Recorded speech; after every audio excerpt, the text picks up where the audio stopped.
Un tuffo nella Sardegna di Grazia Deledda. Dopo Sadali e Ossidda, all'Ollove l'iniziativa in agriturismo con Grazia, tenutasi venerdì scorso, ha offerto un'esperienza unica tra cultura, enogastronomia e turismo lento. Tra le mura del borgo si sono riscoperti i sapori autentici, i racconti della scrittrice e le tradizioni del territorio, grazie all'attore Gianluca Medas, la neuropsichiatra Franca Carboni e il padrone di casa, il cuoco contadino Simone Cifferni, presidente della rete regionale Terra Nostra.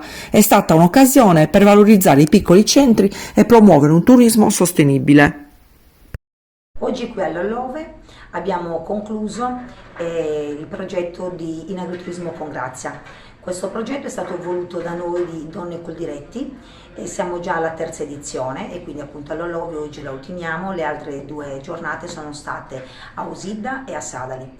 E con questo format abbiamo voluto valorizzare quelli che sono i nostri piatti della tradizione, utilizzando degli alimenti molto semplici, ma per ricavare poi dei piatti degni di tanti ricordi. È stata una bellissima esperienza quella di condividere l'idea che si ha del proprio essere ciò che si è, cioè sardi. Essere sardi ha un valore, dobbiamo scoprirlo per imparare a come comunicarlo, perché la Sardegna in giro per l'Europa è un posto da leggenda.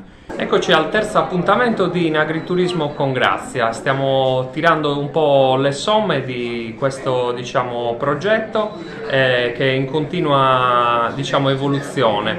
Dal primo al terzo anno ci sono stati molti cambiamenti, però diciamo che trovare sempre i racconti di Grazia Deledda